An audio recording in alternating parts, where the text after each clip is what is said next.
And one of the things that's been really interesting, and I joke that it all started with toilet paper. And if you remember the very beginning of the COVID pandemic, everybody raced to the grocery store because we were going to run out of toilet paper. Supply chains were upside down.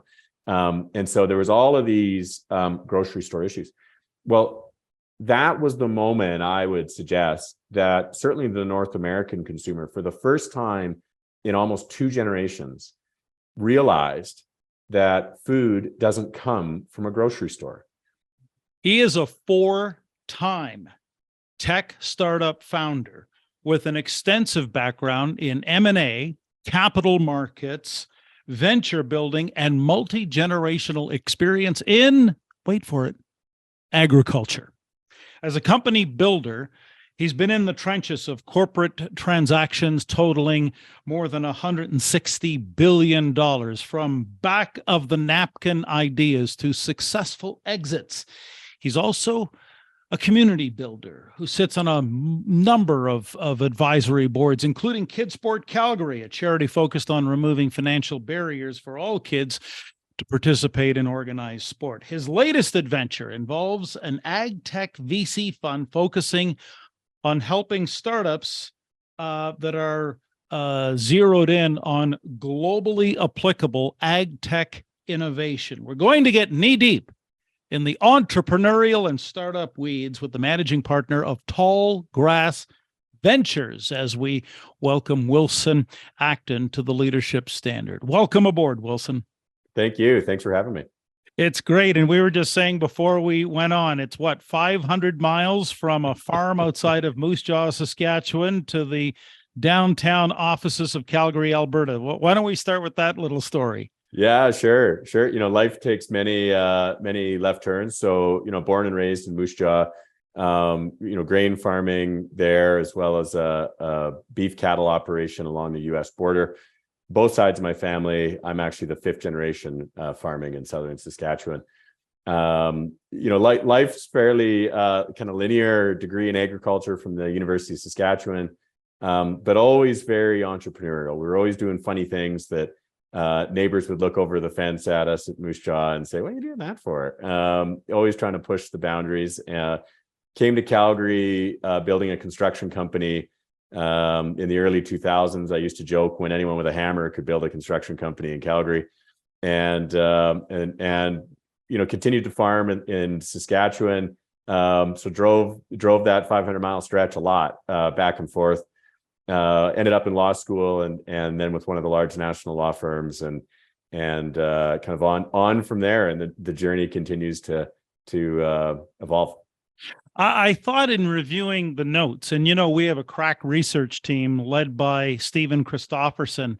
I thought something that you and I could explore right off the bat, especially in these times, Wilson, is, given your extensive background, given the wide range of your different entrepreneurial experiences, would love to hear you reflect and share some thoughts on the entrepreneurial roller coaster, the inevitable ups and downs, which might be even more pronounced in 2023 than ever. What are your thoughts? Yeah, it is a roller coaster. It's interesting. I'm reading a book right now about essentially the psychology of the entrepreneur, and it's interesting because I think it's about the second page that basically the author comes straight out and says, "Listen, we're as entrepreneurs, we are psychologically damaged. Otherwise, we wouldn't have done this." And then kind of building up from there, which I think is interesting.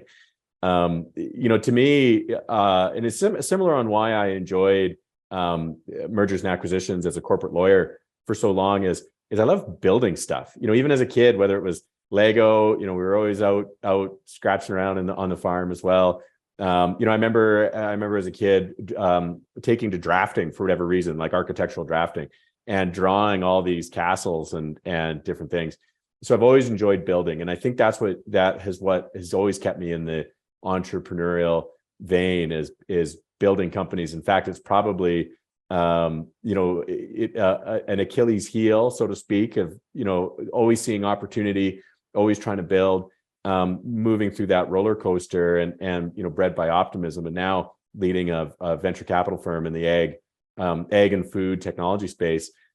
my wife makes fun of me now. I get to build 20 companies at once instead of just one. But the roller coaster, I think, is moving faster. The dips are getting steeper. We're completely absorbed right now about what's happening in the US with the banking situation in Silicon Valley Bank.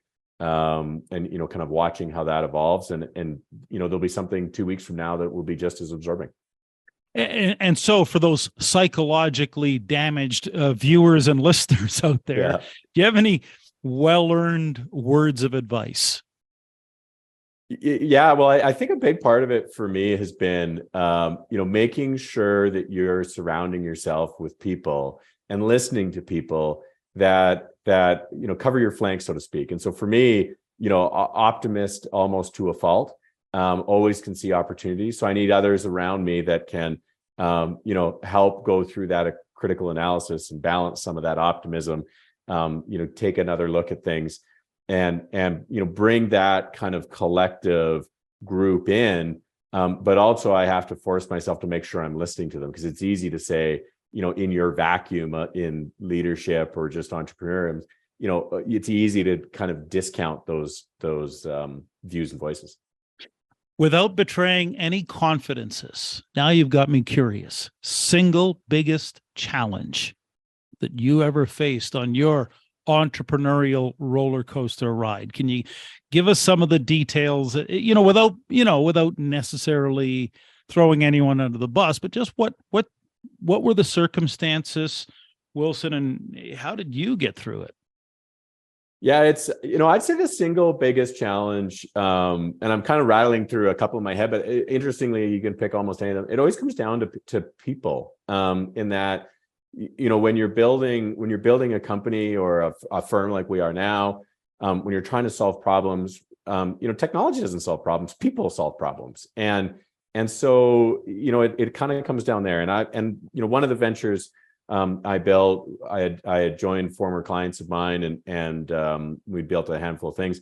And ultimately we had different visions of where the business should go. And so we decided to go our separate ways. Well, that was a very hard process to go through, not so much kind of mechanically, just emotionally. You'd sunk a lot of effort into this. These were, deep relationships, and a problem that in the agriculture space that I felt very passionate about.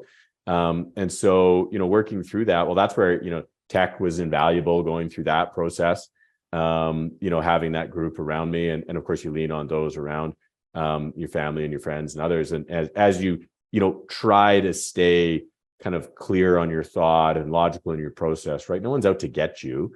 But in the heat of the moment, in those stressful times, whether that's in M&A or in that entrepreneurial journey, it doesn't always seem that way. And so that's always tricky.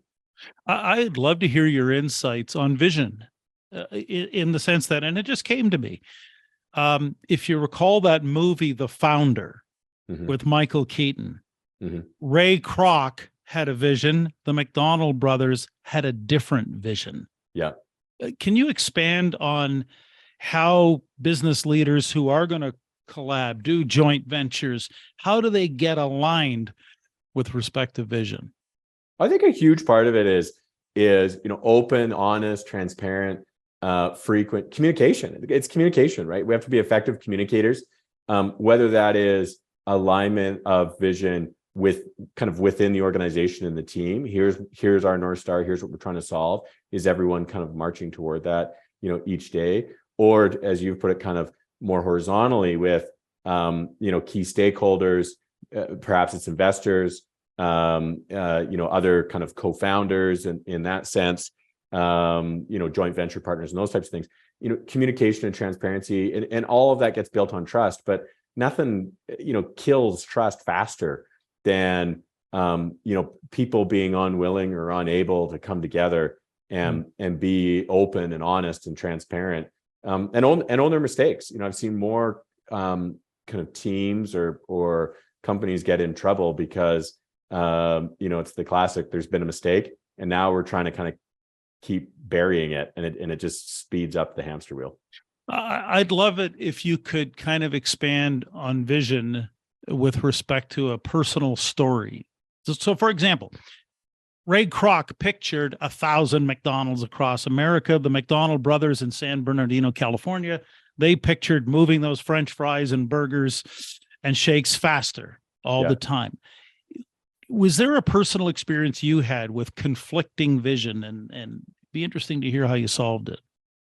Yeah, we run across it, in the ag tech space, in technology being deployed within agriculture and food. There's lots of because it's still early days. There's lots of ways that it can manifest. I say colloquially, where kind of agriculture and food is on its digitization journey is, similar to where kind of enterprise software was in the mid 90s. So there's a lot of road ahead of us yet to go.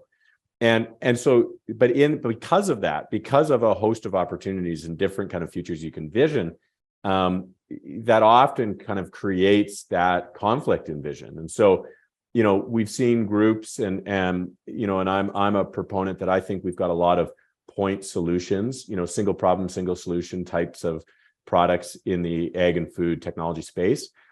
And lots of people have talked about it. It's not unique to me, about, that true kind of integrated platform.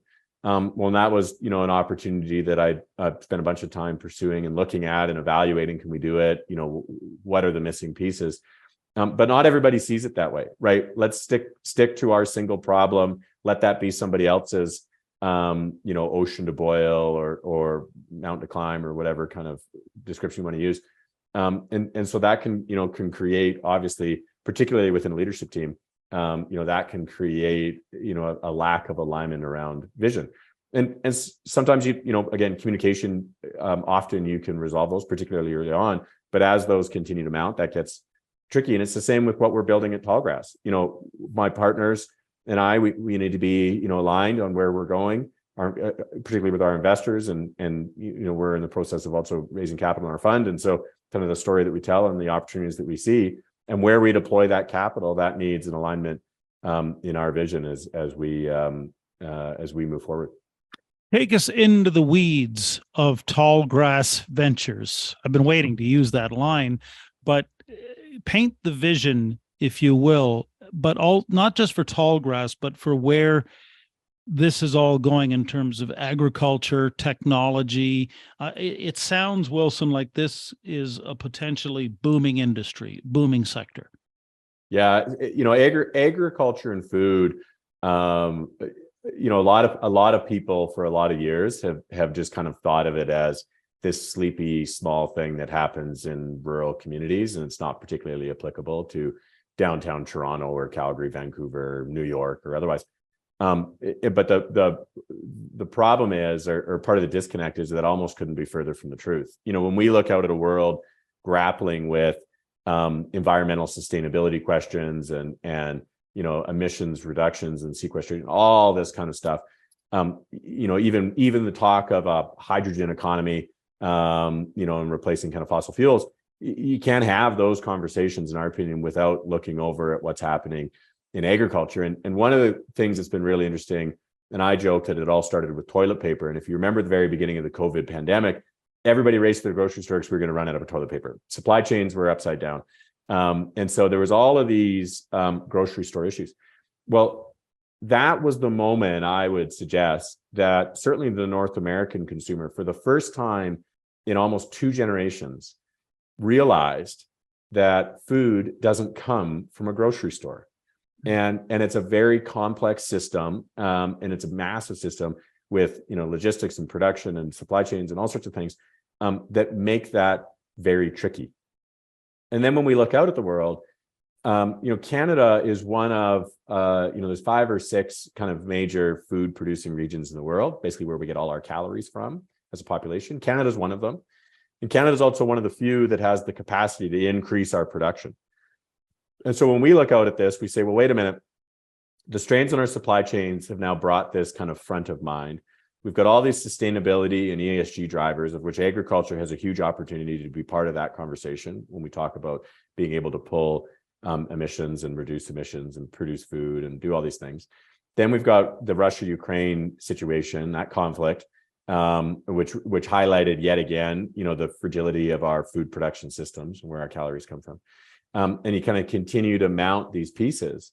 We think that puts agriculture and food completely at the center of a lot of the biggest macro trends happening in the world today. And Canada, we would argue, is one of the best positioned to take advantage of that. And then the last part is, and technology, we think will be the tools, as it has shown in the past when things like this have happened. Technology will be the tools that will enable us to capture that value, so to speak, and really grow in that space. Which is a nice segue into how you evaluate potential investment opportunities, whether it's in the tech industry or others. You've got this rich background, Wilson, in terms of M&As and capital ventures, et cetera, et cetera. And I think whether people are on either side of the transaction, whether they're looking for startup funding or looking to invest, what's your criteria? What factors do you assess before making an investment decision?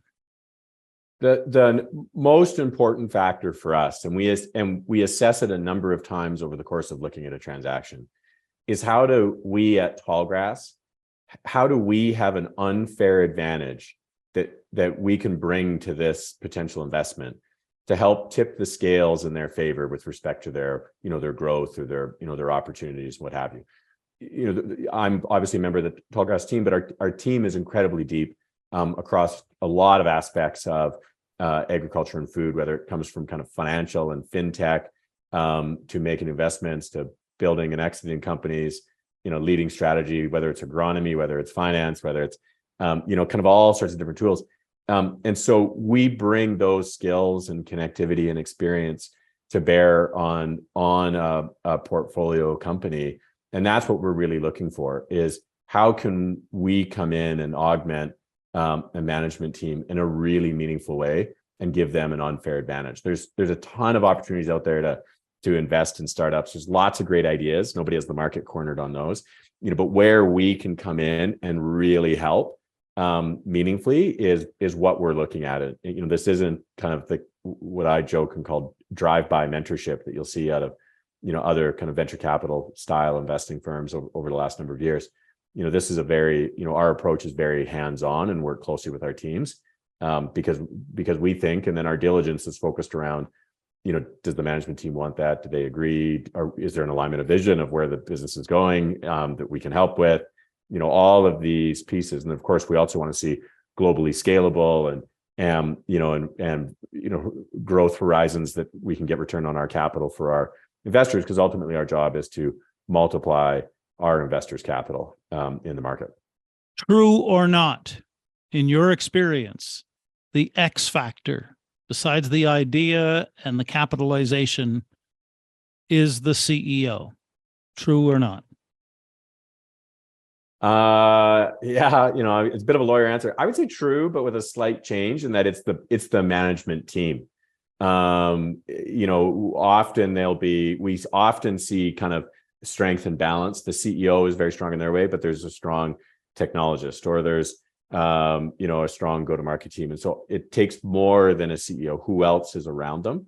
But absolutely, the X factor is in that senior leadership. Total open-ended question. Mentorship. Your thoughts on the value of it? Indispensable. For me, I've benefited immensely from mentorship over the years. I think my participation in tech is really an extension of that. The large national law firm of which I was a partner and spent my legal career at had a very strong mentorship program, and I benefited in two directions, both as a mentee, which I always giggle at because it sounds like manatee, and as a mentor. I received as much value helping others as I did receiving help. And I think a lot of people discount the value to the mentor that comes from going through that journey. And then I really see as I left that system and that kind of organization around mentorship, that focus on it, and went off building companies, that you kind of lost that and realized the value of that. And of course you can kind of informally bring it in through friends and others, but you can only kind of get so much out of coffee once a month and kicking ideas around. And so that's where I started to lean on my involvement in tech, was to replace that. And then ultimately, when we look forward of how I describe what we're doing at Tallgrass, mentorship is a key element, a key pillar, of that, because that's how we think ultimately we're going to be able to help our founders build better companies and then ultimately provide better returns for our LPs.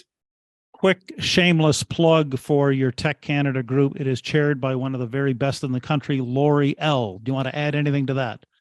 Yeah, well, Lori is fantastic. It was actually a mutual connection that originally connected us, not around tech, or at least if it was around tech, they did a good job of hiding it, and Lori's kept that under her hat. But quickly found Lori as a wonderful individual, and then ultimately that led to meeting and joining a group.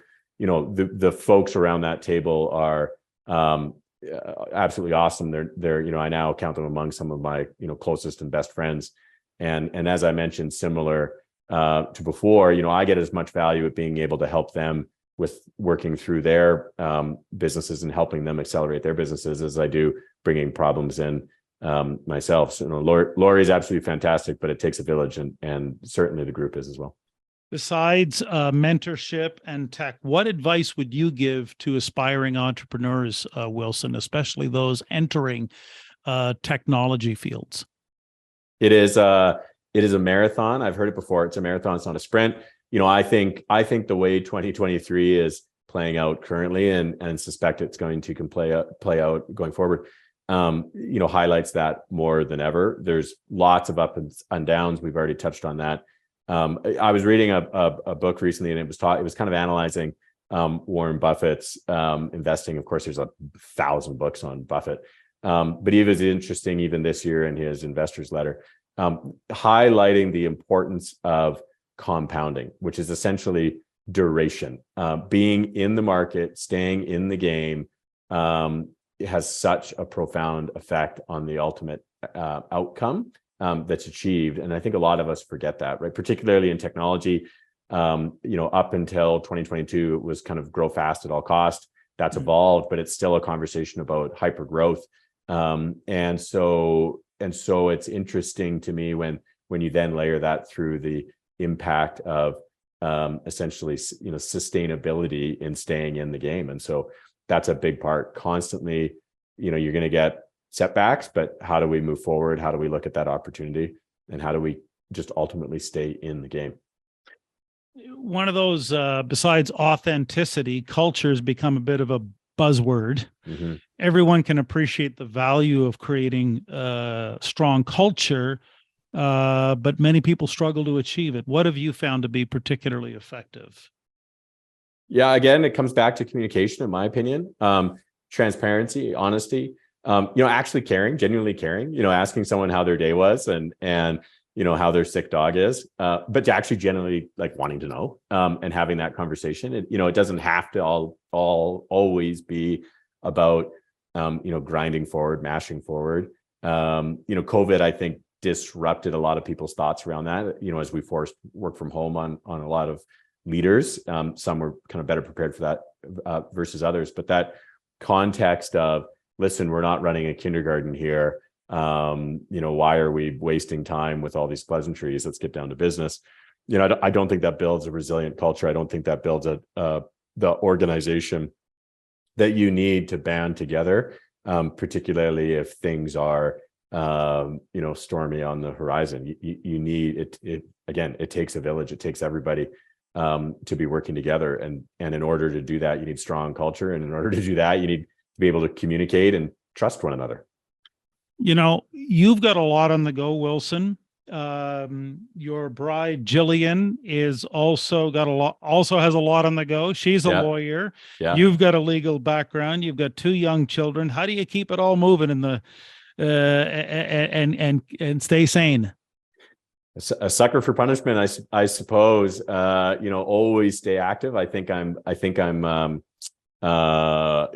my best when I joke, I call it tension on the system. Kind of staying active, staying busy, and that's a big part of it. But again, it's a village and it's a team at home. My wife is wonderful. She thinks I'm absolutely crazy about half of the entrepreneurial stuff.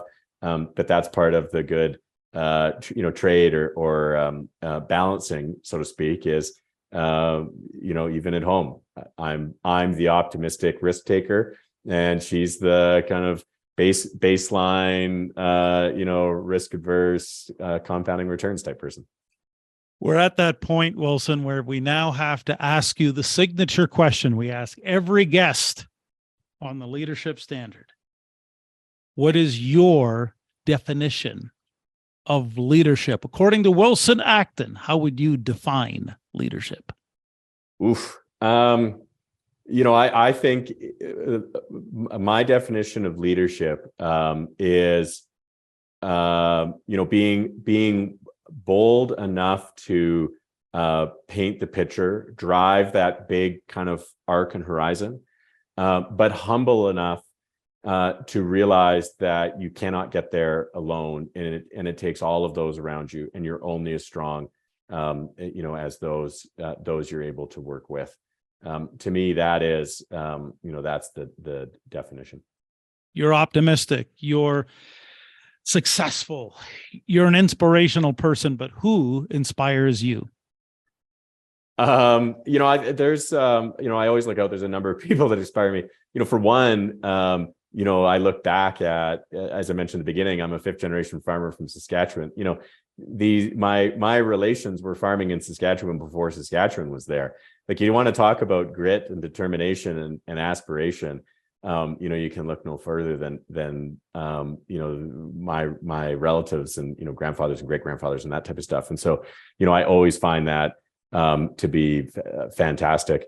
And then frankly, I look at my children, there's an element of 5.5 and 4 years old. They look at the world through a very different lens than I do. And I think that's truly inspiring of, approaching it that way with that honesty and openness, and try to kind of take lessons from them as I can. And then the last one that I'm always constantly in awe of is Adele. Anytime I hear that woman sing, the pipes on her, I by no means could ever do that, but I am always in awe of people on kind of that performance fine arts end and how creative they can be. I can barely draw my name.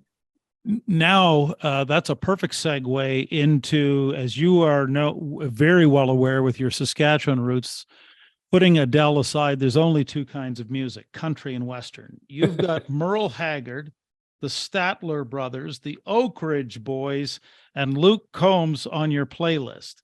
What does the business world need to know? This is your chance, Wilson. What does the business world need to know about the value of country music? I think there's a huge element of the honesty in it. But the thing that I always kind of keep coming back to is there's an element of the simplicity, right? Like the value of stopping and listening to the corn grow, and you can actually hear it grow if you stop and listen. The value of driving down a road and just having your thoughts or the wind blowing through your hair, or at least, when I had more hair. I think the value of that simplicity of the bonds around us, including nature and our environment, I think is really important. We want to get even more up close and personal. Are you ready, Wilson? Sure. Okay. What books are you reading right now?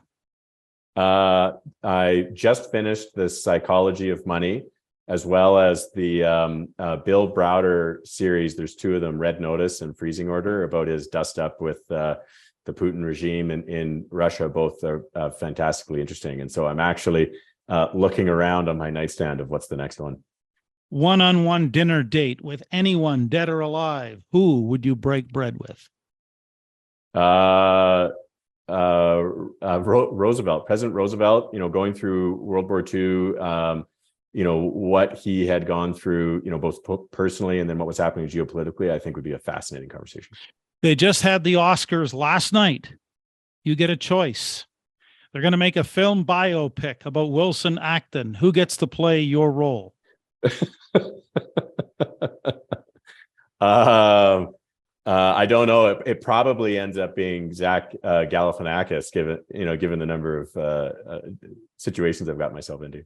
On a scale of 1 to 10, How weird are you? I'm probably a 7.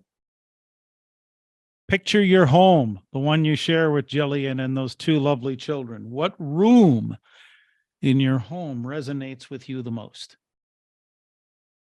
Well, I certainly the room that resonates with me, I'd say it's the office upstairs. Rich, deep colors, beautiful south view that I get to look out on, the grass and nature. And so there's a lot in there for me in terms of the ties to agriculture. So it should be noted you are from Moose Jaw, Saskatchewan, Canada's most notorious city. That's right. Where does all that notoriety come from? Can you share that with our viewers and listeners? Yeah, sure. Moose Jaw has a very colorful history. It was the trading hub of the Western Canada for a long time, huge railroad town. It's also the end of the Sioux line that came up from Chicago, been the boom times of kind of that era. And as a result, it also became Capone's kind of operating center after he was having his troubles with the U.S. law enforcement. He'd come up to Moose Jaw and post up and kind of run his organized crime works in Chicago. And as a result, it became a very corrupt city, or at least maybe it was. And that's why Capone found it fertile ground and key on rum running, through prohibition and a number of things. So there's a lot of color in the walls of downtown Moose Jaw. And of course, you're proud of that notorious, somewhat sketchy past, but let's turn the pages on organized crime, gangsters, bootleg whiskey, and talk about your involvement with Kids Sport Calgary. Yeah, sure. That's quite a shift, but yeah, I got to say, I didn't see that one coming, but yeah, okay. love to hear your thoughts on what you're doing there and what that organization's all about. An amazing organization. I've actually recently stepped away from the board. There comes a time when they need kind of fresh ideas. I was on the board and chair of the board for a number of years. I think it was 13 all in. I got involved with that organization. Originally its mandate was to remove the financial barriers that keep kids from participating in organized sport. And I always said it wasn't about producing the next pro athlete or Olympian. It's about building our communities, and sport was the tool through which to do that. And fascinating organization. Managed to impact tens of thousands of kids. Upwards of almost 50,000 kids in the greater Calgary area, including kind of the surrounding communities, on an annual basis. It's astronomical. And so generally speaking, they would provide fee assistance directly to the clubs so that a child who couldn't afford can come in and play or organize sport and get the benefits of mentorship from a coach, teamwork from their peers, those types of things. And ultimately it grew to also being able to provide the proper equipment for it as well. So you could come in and get outfitted and get involved. And it's a tremendously powerful organization with a great group of people around it. If you reflect back on your incredible entrepreneurial journey, Wilson, what's the one thing you know for sure? That I can't do it alone. What's the closest thing you've ever experienced to real magic? Oh, there's a couple of companies we're looking at right now, and the way that they're re-envisioning what we can do on fertilizer, I'm pretty sure is magic. So we'll see how that evolves. Tell us something that you know to be true, but almost nobody agrees with you. That organics are not necessary, that are not healthier for us, organic food. Explain. A lot of people focus on organics, removing pesticides and herbicides and a bunch of other products. And so it's, trended to be as a healthier alternative. Often those items have to get replaced and they get replaced from alternative forms. We haven't removed fertilizer from our lives because we've gone organic. We've just removed synthetic chemistry, which has decades, generations of science around it, and we're replacing it with things that actually are bad for our soils, like tillage. We're replacing it with other sources of nutrients, which often lead to cross-contamination. Things like manure that gets on our lettuce and carrots, and then we wonder why we have all sorts of strange outbreaks, at our grocery store shelves. So food production is very complicated, and it's not as black and white as let's just stop using synthetic chemistry.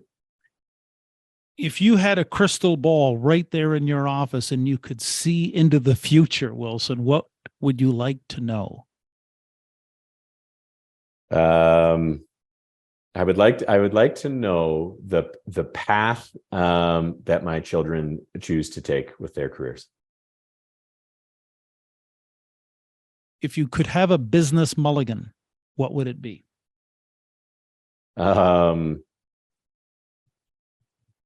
I don't know. I don't know that I'd use it yet.